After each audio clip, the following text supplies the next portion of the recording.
Amazing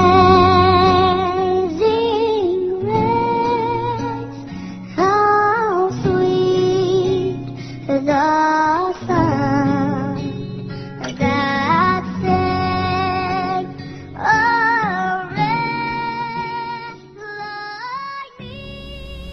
Hi, and welcome to Straight Talk About God video. I'm Jack.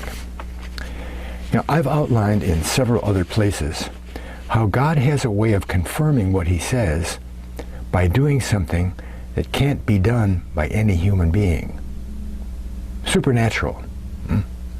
You'll find places where the people are in doubt or unbelieving of something that they were told. Okay? And this is done for our benefit too, so that we'll have the courage to believe in God's reality and his ability to do what he says. In other words, faithing. Faithing. Let me review faithing, okay?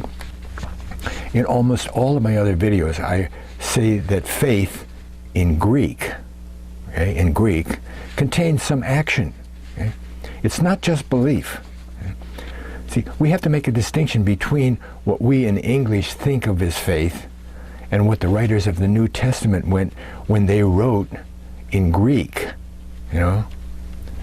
And they wrote the word in Greek that's translated in all, capital A-L-L, all Bibles, as faith. Okay? The Greek word is P-I-S-T-I-S. The P-I-S-T is the root, and the I-S, and sometimes the E-O, is a suffix.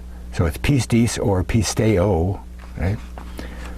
And the definition of pistis, the Greek definition, the generic basic definition, is an action based on a belief. Period. That's it. You see, Greek doesn't define what action, just that it is an action. See, Dr. Scott used to teach that God could have put a capital P on the Greek word pistis to mean a belief in only what he said. Nothing else. Your action walking downstairs is based on the belief that it'll hold you, right? But that isn't something God has said. Okay? So biblical faith is an action based on some word of God. And it's carried out to the end of the action by the confidence that that word is true. Okay? God has the ability, and he'll make it come true. Faithing is what it is. Faithing. Okay? See, faith in the Bible is a verb, capital V-E-R-B. Okay? But as I said in another video, we don't act on things we don't believe in. You don't believe something, you're not going to take any risk and act on it. Huh? And that means that we have to first believe that God is real. Huh? And then we have to be sure that we're acting on something he said, and not something we made up or we heard, and of course the Bible is the best place to find that. Right? Well, believing in what God has said is accomplished by proving that the Bible is true. Ooh, it's a different kettle of fish. And there are many evidences in the Bible that confirm God's reality. But the prophecies to the house of Israel, the 10-tribe northern kingdom, the lost tribes, that's the simplest way to prove that. Right? Well, it may be a lot of hard work, researching the Bible and bunches of history books and so forth, but it's not complicated or mysterious. Right? Find out what God said would happen, find out where those people are today, and see if God came through with what he said. Right? Simple. A 10-year-old can understand that, right? Now, so that's God proving himself to us by the supernatural. When you find out those prophecies came true, right? See? But that's one of God's ways, capital W. One of his ways is to back up what he says with something supernatural. See? We find him doing that all over the Bible, right? Let's just take a few examples. And then we can maybe recognize it in other places as we do our normal studies. Okay? Here's the list. Gideon. Gideon. Okay. Gideon's story has at least 2 instances in which God helped Gideon get the courage to act against Israel's enemies, the Midianites. Okay. First of all, Gideon is hiding out in a wine press, deep depression in the ground, okay, and he's beating out some wheat for the family bread. He's hiding there because the Midianites and other nations' armies are all camped out right below the wine press. So Gideon turns around, and there's a man sitting by an oak tree. He wasn't there before.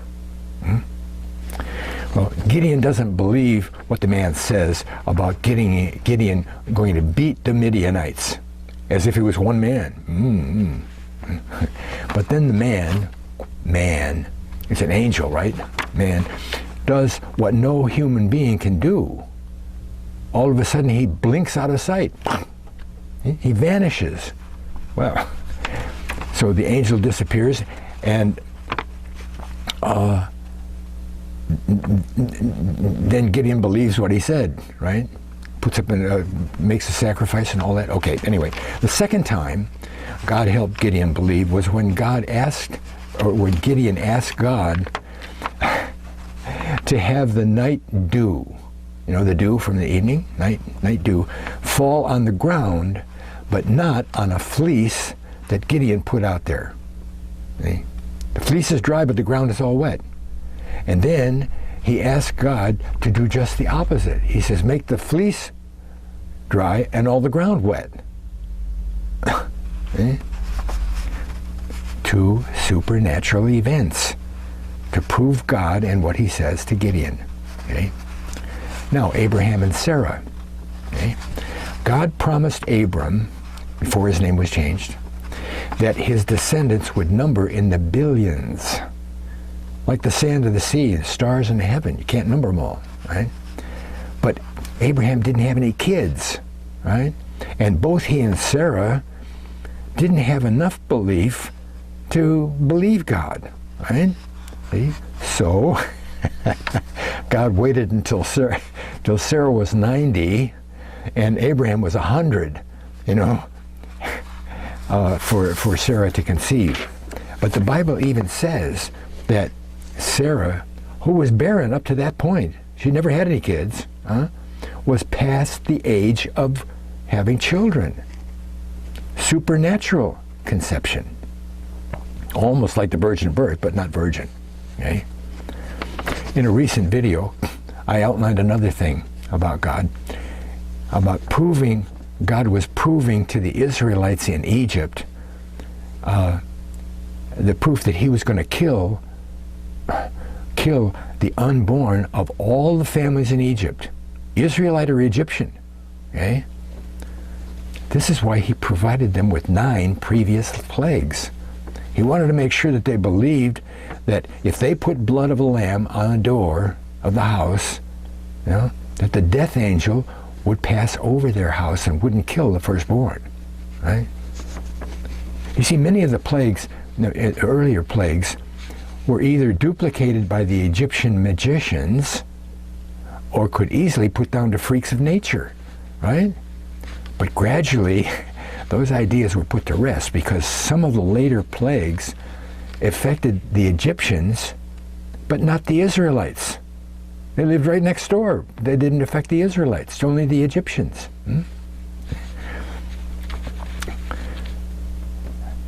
So those later plagues, humanly impossible, naturally impossible, supernatural. Okay. How about the Red Sea? Ooh, boom. Red Sea, supernatural. Water from a rock, from the rock, you know, a couple of times, you know. You don't get water out of a rock, you know, supernatural. And a tree thrown into a body of water that's toxic. You die if you drink it. You throw a tree in the water, and the water's made, quote, sweet. Supernatural, right? Okay. How about Jericho? That's a neat one. That's a really neat one. The idea that an earthquake was the cause of the walls falling down, it's more than probably true. They had earthquakes over in that time all the time. That's what dried up the Jordan River when they crossed over, because it was an earthquake up north, and it stopped the river for a while, and they passed over, and then the river came back. Okay? So it's a good idea that the walls fell down from an earthquake. That's not the supernatural part. See, the supernatural part is the timing of the fall. See, it happened in just the 2-second moment when the Israelites stopped marching around the city, faced the walls, and shouted, "Wall!" Boom.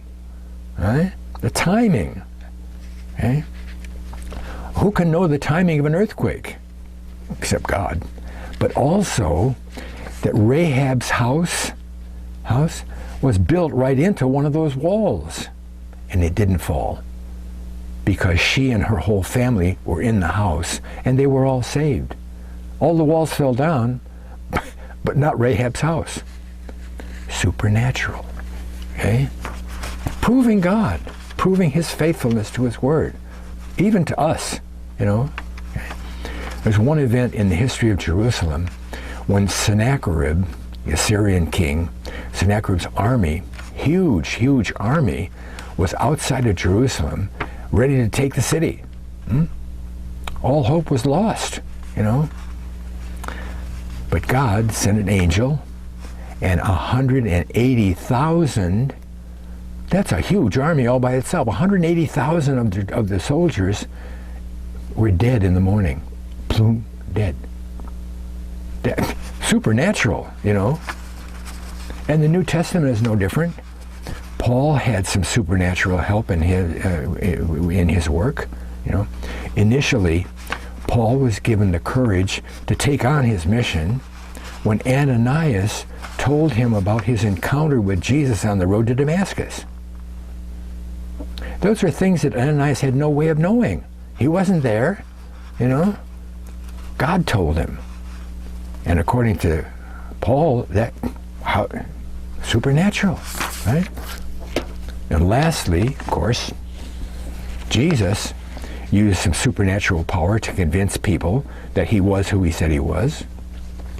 One time, he raised his friend Lazarus from the dead, but he didn't go right away to Lazarus' tomb, even though he was close enough to get there in less than 2 days. See, if he had gone earlier and raised Lazarus, then many of the naysayers, Pharisees and so forth, would have claimed that, Lazarus just woke up, he wasn't really dead. You see, Jewish law said that you must be dead for 3 full days, 72 hours before you could be called officially dead. That's why Jesus waited until the 4th day to raise Lazarus. Supernatural. After the resurrection, when the disciples are gathered together, hiding out in a room, from the city, from the people and everything, and the door was locked. All of a sudden, like the man under the tree with Gideon, there's Jesus standing in the middle of them. Walk right through a locked door? Whatever, But that certainly helped prove them the resurrection of Jesus and God's power that he had, right? What about walking on the water? Supernatural, right? And God gave us, you and me, right now, today, the supreme supernatural event to help us believe that Jesus was his son and came to help us get into God's coming kingdom, which is what he preached, the coming kingdom. What was that? The resurrection. The resurrection. He went around and preached all this stuff for 3.5 years and then got killed. But he said, I will raise from the dead after 3 days. And only God could do that, right? I mean, don't we all know in our heart that no one capital N-O-O-N-E. No one has ever raised themselves from the dead. Not even Jesus, right? And yet, God raised him from the dead to prove that he was who he said he was, which proves everything he said, right? All his stuff about the kingdom and everything. So, in order to overcome our doubt and fear, God raised Jesus from the grave. And when that's confirmed, that event will be the foundation for us to act in the ways that God has outlined for us, right? And those acts will result in our acceptance in the work of God's kingdom, which will come as soon as the Antichrist is defeated at Armageddon. Not too many years away, right? And I'll bet you're going to be able to find other ways that God has given help to us supernaturally. Probably in your own life. He did it for me, and he continues to do it for me. Thanks a lot for watching. God bless.